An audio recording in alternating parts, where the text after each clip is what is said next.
Hello everyone, and welcome to another horrific review.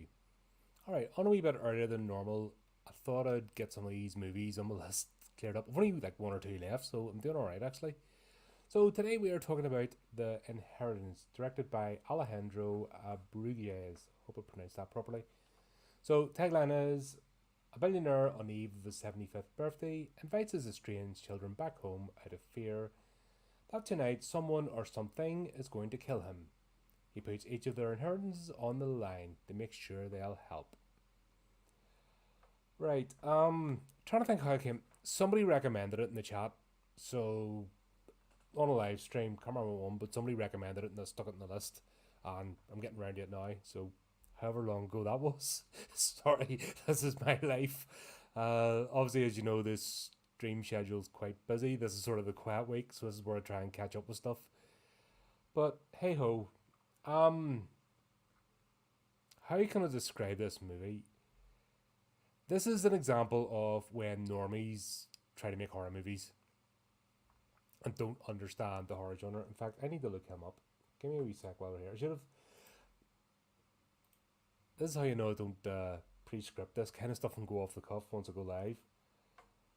Right, what has he done? Well, I did Satanic Hispanics. Satanic Hispanics. Cameron told me about that. Said it was funny. Oh, he does do horror.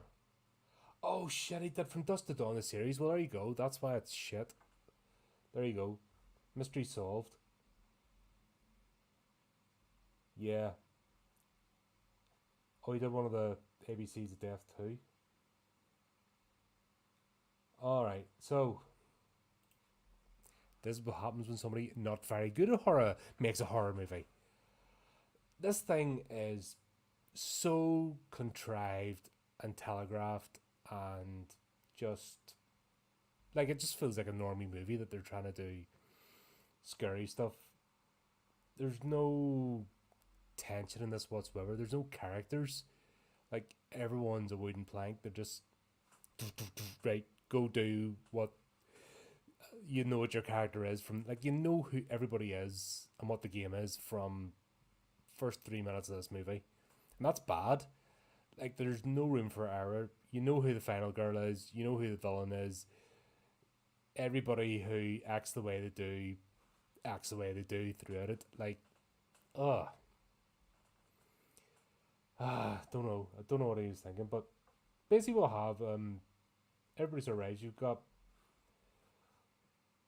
Kami, Madeline, Drew. Good. Is that it? No. Self-host. What the hell does that mean? Fucking IMDb's shit. Honestly.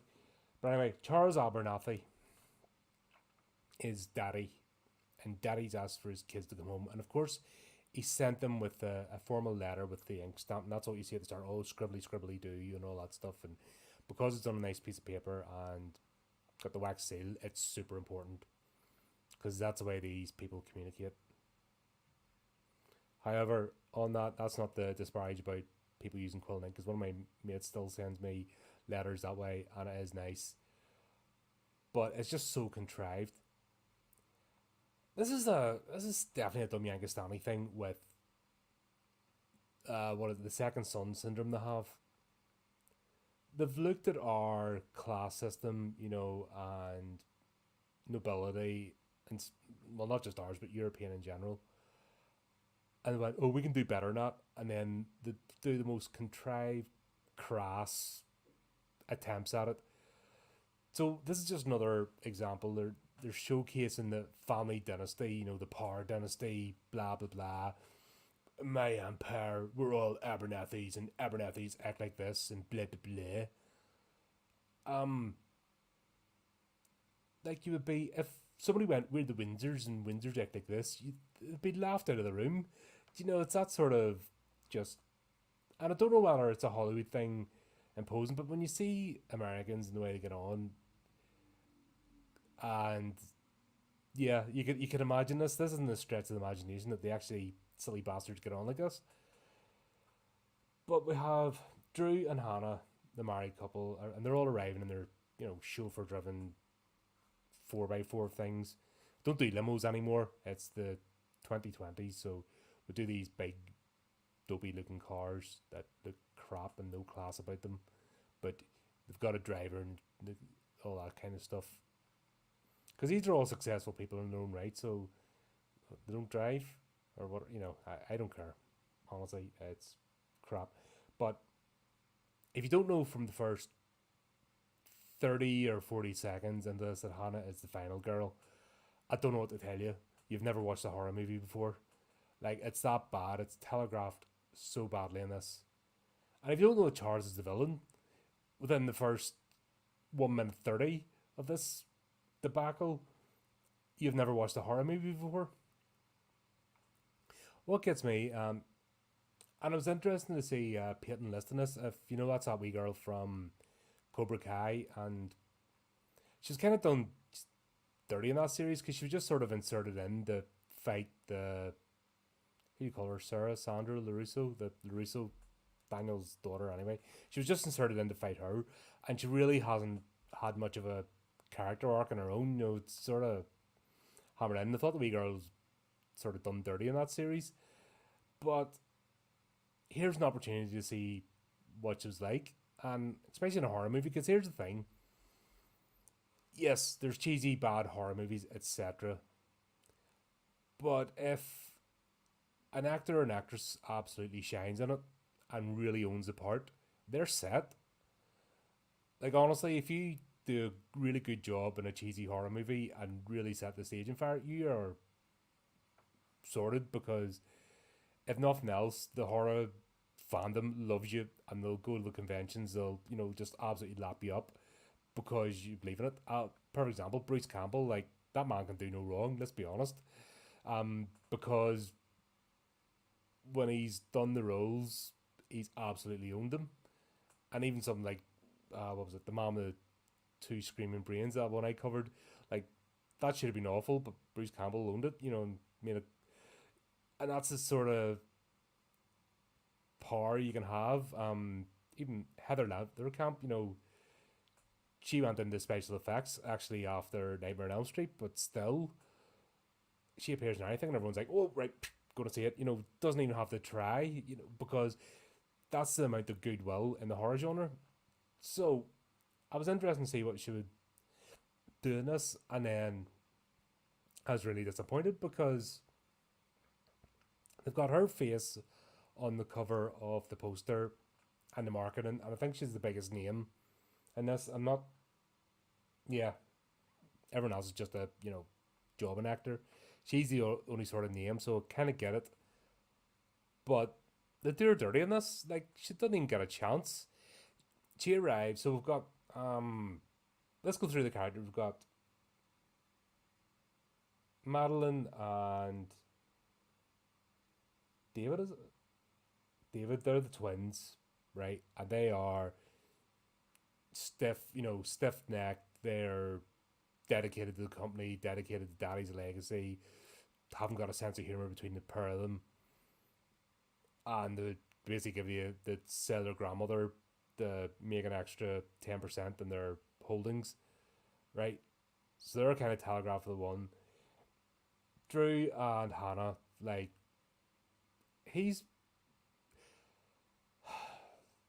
show, don't tell.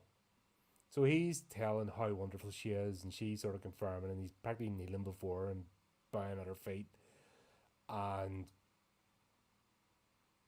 blah de blah de blah. Like, it's so cringeworthy. You can show a loving couple. I'll give an example, and Poltergeist. Poltergeist is a good example of a loving couple, but they're not, oh, I love you, blah, blah, blah, blah, blah. They just show it. They just show it in their interactions with each other. There's loads of movies like that. You just see the couples in it, and just their action, the little subtle handhold, or the automatically when things happen to gravitate towards each other. Little, I see you're upset or whatever. One knows the other intimately, but this is none of that. It's just telegraphed. All right, Hannah's the bestest ever. Super best, and that gets really nauseating throughout this movie. And Drew's giving up everything because they're going to do charity work and blah blah blah blah blah. Just It's like whack, whack over the head with this kind of stuff. Yeah, you must like these two characters. Kami, that's Peyton List's character. She's a social media influencer and a fashion designer. What's funny is she comes up and she tries to do the oh my godsies and she can't do it. So I like that actually, that it doesn't seem to be in her nature even to act that sort of oh my god, oh people. Even she's doing the thing, oh hey fam and all that kind of stuff. She doesn't really buy into it, even her characters or as an actor, she's not even buying into that sort of stuff. So I kinda like that about her, and then she flips the oh right, sorry, you know how it is and talks like a normal person. And she was the only likable character, but she's only in it for like a bit of the movie. Like, I don't know what I should spoil. It's not nobody's in chat at the moment. I know because I'm super early, and probably people are doing other stuff. But how will I put this? She doesn't feature much in this movie after the first sort of 5 minutes, and they're trying to make her she's an alcoholic, sort of hinting that, but she's not really. It's not like she's in the gutter or anything. She just seems like more of a party girl, but she's almost like she's playing the part of a party girl and not actually committing to the role. If that makes sense. So her character's all off, and I don't know whether it's her because I haven't seen her in anything else apart from Cobra Kai. And once again, she's not really given much of a chance in that couple of scenes, but the flip and flop with her, she's on this side, that side, and stuff, and not giving her a flipping chance to grow her role. So here's another one. She hasn't been given a chance. So I wonder if she's potentially a good actress that's getting crap roles, or is she really that bad? I don't know. And to be honest, if these are the sort of movies she's going to appear in, I'm not going to be interested. Just saying that, that's a bit of a shame if that's the case. If she's actually a good actress, but she keeps getting these absolutely dog shit roles and not getting a chance to actually showcase her talent, then she's stuffed. Yeah, so blah blah blah, and we've got their security guy turns up. Oh, you're here, Berber. All very cloak and dagger, mysterious. Kami's like, oh, where's the valet? Oh, they're all given it. They've been sent home. They go in, I'm hungry. You have to carry your own bags. I'm hungry. All the staff have all gone. It's just one of them dopey. All the staff have been sent home. Like, that could have been done in half a sentence, but they're trying to make it mystery, drama, woo sort of stuff. Yeah. Then we go and we meet Daddy, Charles Abernathy, and of course he's waiting for them in the study, and he's got his back turned so he can do the big reveal. You know, it's me, bum bum bum, and you're just like, go home, mate. Okay, you're the villain. Get it? Okay, like 2 minutes into this movie, everything is going to happen. It's one of those. If I wasn't reviewing it, it would be I'd either switch it off or it's skip to the end to get the reveal, because it just follows all the tropes of meandering along, attempts at jump scares, but the pacing is so slow in this movie and so contrived that it's just you're not. It's 13 Ghosts bad, but without the charm. At least with 13 Ghosts, there was an attempt to create interesting characters with them, and there was a bit of likability with some of them, and the set was cool. I think did I cover that? We've covered that. So you can check out my review on 13 Ghosts if it's about if I'm saying it's 1,000 videos ago. God, I'm I've been at this a long time, haven't I? But yeah, it's that sort of right. Something's in the house and stalking him, and what they've told is Charles goes right. Something's coming to kill me tonight. I need to stay alive until the morning, which makes no sense. And he's like, if you don't keep me alive the morning, all your inheritances are gone.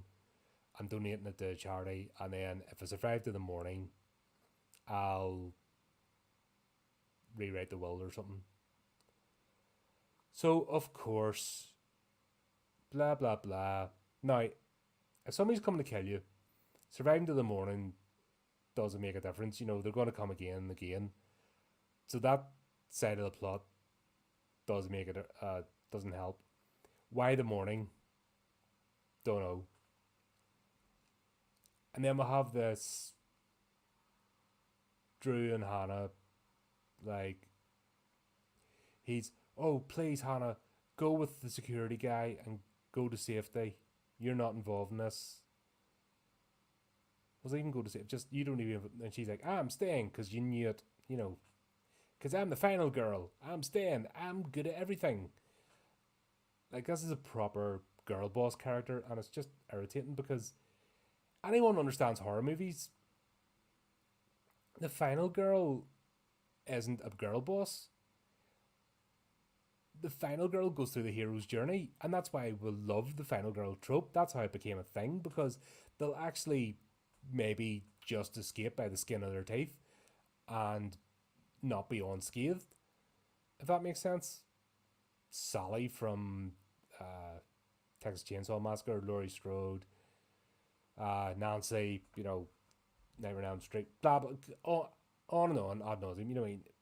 There's a reason that we like the final girl trope in horror, because every time they don't just breeze their way through it and not get a scratch on them. You know, it's not that contrived.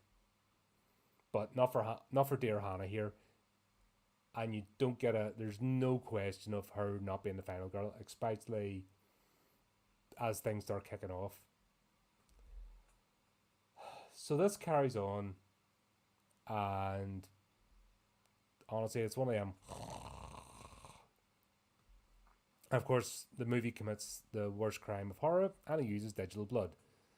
It doesn't even use good digital blood. It's that horrible. You know that seepy, like, you don't even see the clothes get wet. It just seeps over the top. It's like they've put a green screen, you know, patch and just had it, or it's been layered over the top. Like, God's sake, my video editing's better, and that's not the best in the world. In fact, it's not good. You know that. I try my best, but I'm no graphics artist. But holy crap, was it really that bad to, like, chuck a wee bit of blood around the place? Like, everything's CGI blood, and there's wet footprints, and there's CGI too. They don't even put a bit of makeup on. Like, they even CGI over the top with makeup for certain things. I'm kind of leaving it a wee bit ambiguous, because you might want to check it out of morbid curiosity than anything else. So I'll not lay it all out here, but it's, you know, everything in the first 2 minutes of the movie, and then the rest is just an absolute snore fest till you get the end and the big reveal. And the big reveal is really that contrived, because Charles says about 10 or 20 times, oh, it's nearly midnight, it's nearly midnight. Oh, is midnight important? Okay. You know, and then the midnight plot line comes in, which you're sort of beaten over the head with anyway, so you kind of figure it out. Like, what, you don't know maybe one or two details, but you figure everything out where it's going, like, pretty quickly in this movie. So you're just kind of going, meh, to get the hell over and done with. Hannah speaks every language under the sun, so when there's books in ancient Sumerian, she just goes, oh, that's ancient Sumerian. Oh, that's blah blah blah. Oh, that's blah blah blah. You know, just girl bossing her way through it. Nobody else gets a minute of you don't even doubt that a good murder mystery or a good ghost story or a good who's behind all this, you like to have a bit of doubt in your mind of who's who and what side they're on and what their end game is. This movie, you get none of that. Like, you know who the baddies are, who the goodie is, and I say that goodie because it's it's just right there, and it plays out how it plays out, and it ends how it ends, and that's it. And it's not even one of them, it's that bad or it's good, or it's not even funny. Like this would have been better as a comedy, I think. If they had like tried to make a horror comedy out of it and just made it goofy and had Charles as a like mad scientist or something, or mad occultist and off his head. But yeah, even when they reveal the reason why it's all happening, it's so bland. Like when you hear the reveal, you're just like, well, that was worth it. That was worth an hour of my time. Thanks for that. You know, and then you're just like, oh god, right. So there you go. That's it. Um, Look it up, check it if you wish. Don't get excited by it. And the the whole cover and lead character that's telegraphed in this is a complete misdirect. So don't be expecting to see Peyton List doing any form of acting, if that makes sense. Uh, that's it. Like I can't even get angry at this, if that makes sense. Like I can't even get annoyed at how bad it is. I'm just sort of, yeah, it was a movie. It happened. I'll have forgotten about it by the time I've ended this stream. Seriously, it's just that bland, and that's it. So there you go. If you've seen this and you think it's the bestest thing ever, let me know because it'll be funny. And I'll be back on later tonight. I have a wee book to review as well. So if you're not sick of me already on a Monday, stand by. I'm coming again. But there you go. Until next time, keep updated with the channel, do the types of kicky things, and remember to keep it creepy, keep it horrific.